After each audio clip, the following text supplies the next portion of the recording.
Ang biyaya ng Diyos ay sumaating lahat. And they're waiting in silence. I'm telling you that because that is the title of this message for Black Saturday. Alam nyo, this is a day of silence for at least for the first disciples. They were there. Most of them were discouraged because their leader, Jesus Christ, who's supposed to be leading some revolution, was killed and he died. Black Saturday stands between the agony of the cross and the triumph of the resurrection. That, at least for us, that is our view because we know what happened during that time, but for them it was not. Um, After the death of Jesus, there is no recorded miracle, no teaching, no visible movement. There's only silence. The disciples experienced confusion. They experienced fear and grief. Of course, because what they went through, at least the experience, caused them to be what that in that level. Uh, the truth of the matter is that their expectation had collapsed. The one, Jesus, they believed to be the Messiah, now lay in a sealed tomb, a borrowed tomb. This day reminds that God or God's work is not always visible. There are seasons when heaven seems quiet. And for us, the truth is that maraming beses ay hindi natin alam kung anong nangyayari. We lack information. We lack the reality. There is ambiguity. And there are moments after the impact, not because nothing is happening, but there is a pause because assessment and unseen coordination are taking place. Silence does not mean absence. It often means preparation. For Jesus Christ, siguro nagtatanong kayo, nasan ba si Jesus? Well, at least for his physical body, it was in the borrowed tomb of Joseph of Arimathea. But mind you, Jesus predicted this day when he said in Matthew 12, verse 40, Matthew 12, verse 40, just as Jonah was 3 days and 3 nights in the belly of the great fish or the huge fish, so the Son of Man will be 3 days and 3 nights in the heart of the earth. Now, let's take a look quickly in the Jonah's prayer. This was written in Jonah 22, at least in verse 2 and 6. He said, out of the belly of Sheol, I cried, and you heard my voice. And in verse 6, he said, I went down to the land whose bars close upon me forever. So, if we look at this, and Jesus predicted his death, after Jesus' human body expired on the cross, his human soul entered the realm or state or departed spirit, known in Hebrew as Sheol, Sheol, and in Greek as Hades. This was this embodied state of shadowy existence. Yun ang nabasa ko doon eh. And when we look at it, Hades is not the same as hell, which is the lake of fire. The scripture describes it as under the deepest sea or in the heart of the earth, just like what Jesus Christ predicted. And so it was also described as the abyss in Romans 10:7. Now, even a pit, the pit in Psalm 30 verse 3. These scriptural descriptions are written as poetic allusions because the living can only speculate about the unseen realm. We can only speculate, but if we took it literally from the mouth of Jesus Christ, he describes this one as it is. In Sheol, one is conscious but isolated, cut off from worshiping community, forgotten by the living without hope of returning. This was death, and Jesus entered it. Death.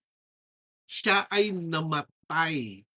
Meron akong mga napapanood at nabasa na pilit nilang pinuprove na hindi namatay si Jesus. Subalit na isulat, ito ay napatunayan, merong eyewitnesses account that he was dead. His death is written 35 times in the New Testament. We read that Jesus was raised as ek nekron, literally out from dead, out of the state of death and the lowly company of the dead ones. Why am I telling you this? Because it has something to do with the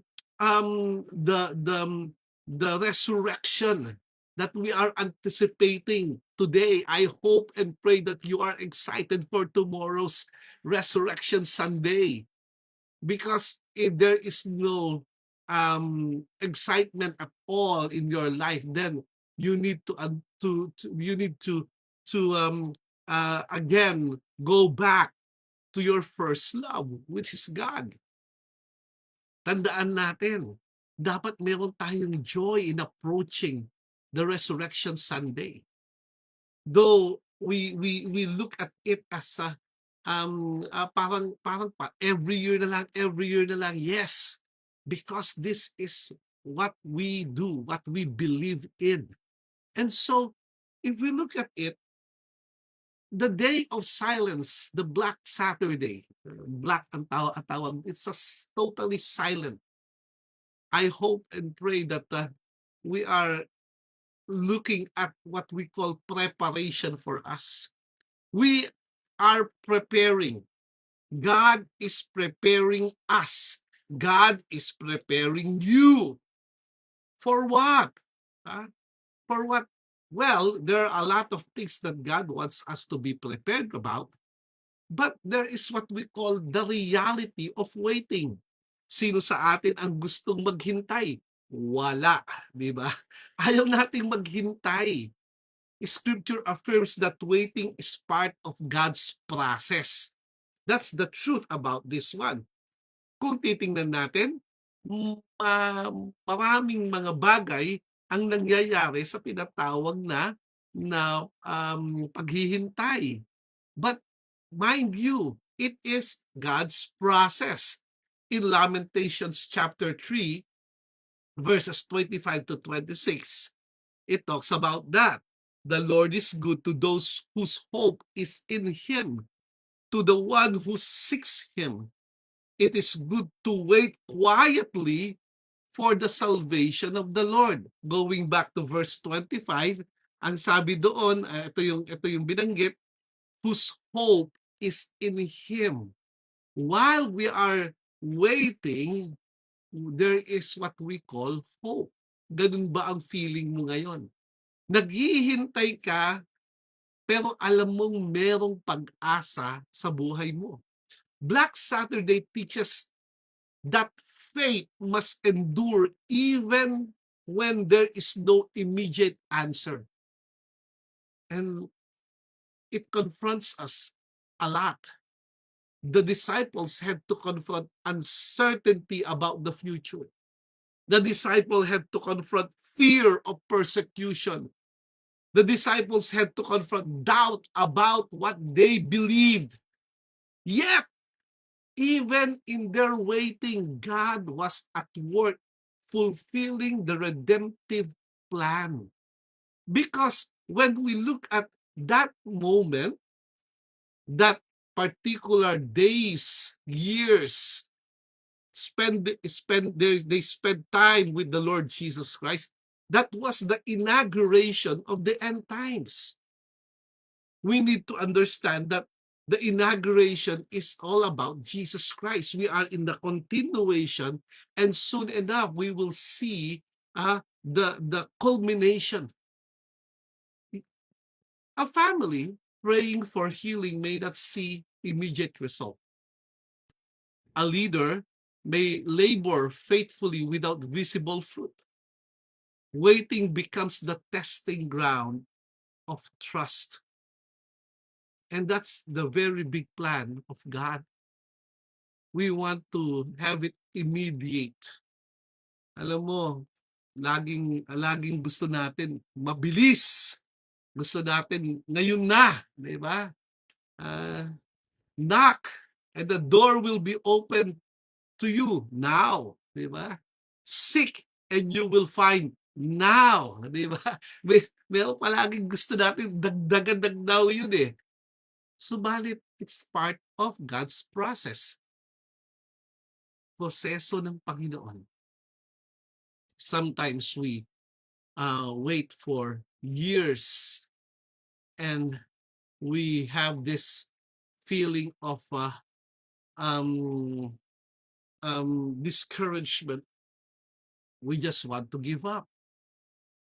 But God was very intentional when it comes for us waiting, because it is the testing ground of God, and we need to go through that test.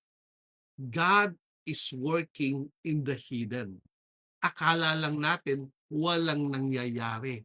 Subalit mapapansin natin, kinalaunan meron palang ginawa ang Panginoon. Though the tomb was sealed, God's plan was not stopped. Di ba? Hindi huminto. Actually, alam nila, even the Pharisees knew. Kaya nga ang ginawa ng Pariseo, pumunta kay sa Roman sa governor, kay Pontius Pilate eh.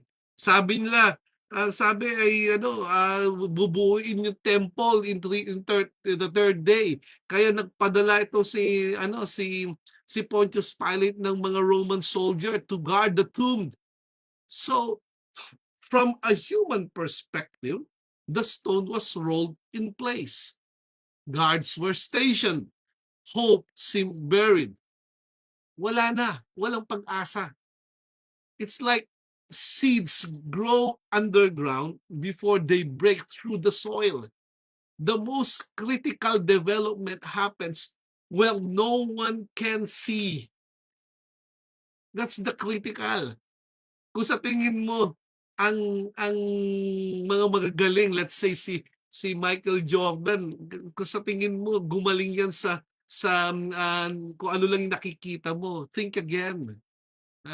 It was the product of what most of us did not see or saw. Yun ang totoo. It is the most critical development. And it happens.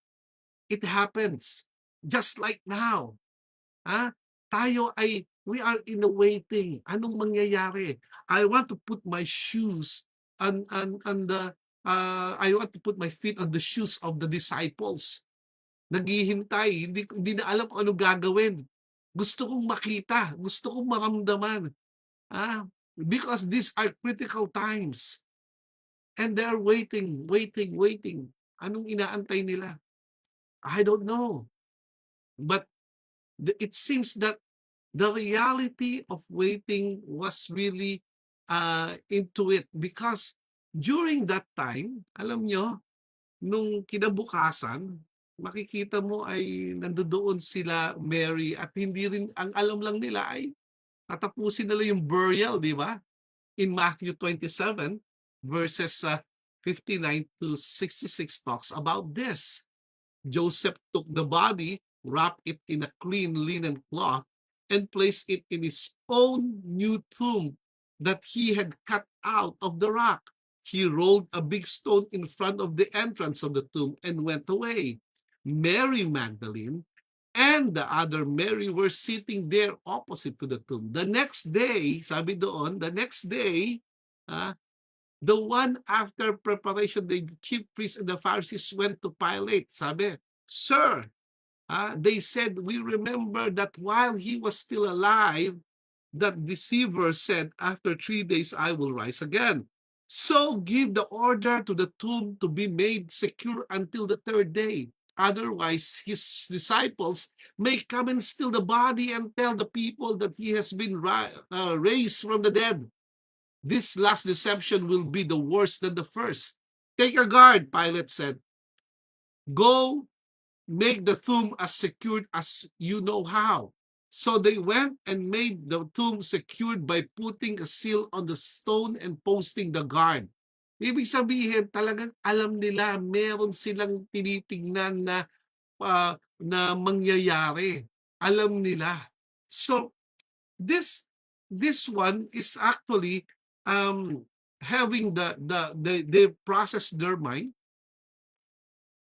But in the unseen realm, victory was already secured. Black Saturday reminds us that God works beyond human visibility. Delays do not cancel His promises. Amen ba doon?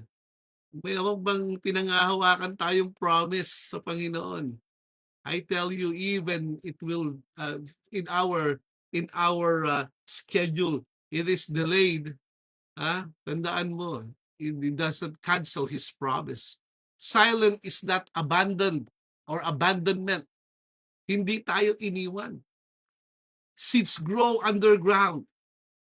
And we need to understand that it reminds us of what? Waiting.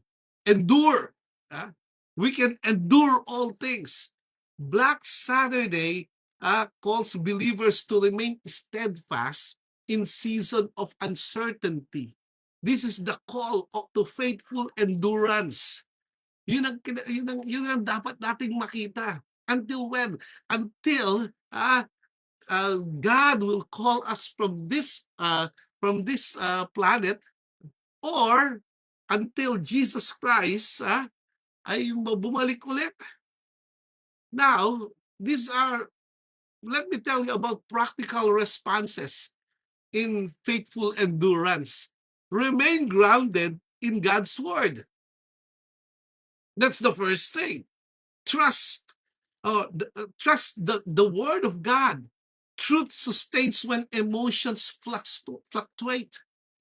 Kapag meron tayong discouragement, meron tayong mga bagay na nararamdaman na hindi maganda, ang iniisip natin ay parang hopeless na ang lahat. Tandaan mo, remain grounded in the Word of God. Be in the Word of God anyway. Be in a way that you will subject yourself as what? As student of the Word. At panghawakan mo ang lahat ng promises ng Panginoon na nababasa mo doon sa salita ng Diyos. Another practical response, maintain spiritual discipline. Ano yun? Prayer continues even in silence. We pray. Parang minsan sa sobrang discouragement ng tao, meron ako kakilalang ganun. Sobrang discouraged niya, ayaw niya na mag-pray. Hindi tayo yun. We will pray, though it seems that God forgotten everything. No, He's not. We just continue on. We maintain spiritual discipline like prayer. And another thing is that hold on to God's promises. Sinabi ko yun kanina. there is what we call resurrection. Ah, it follows what? The grave. Etong silent na to, merong pag-asa. Bukas, resurrection. Nakita na natin yon. Kaya tayo dapat ay magsaya. We say hallelujah. Why? Because he is risen from the dead. And we need to trust. This is the hard part.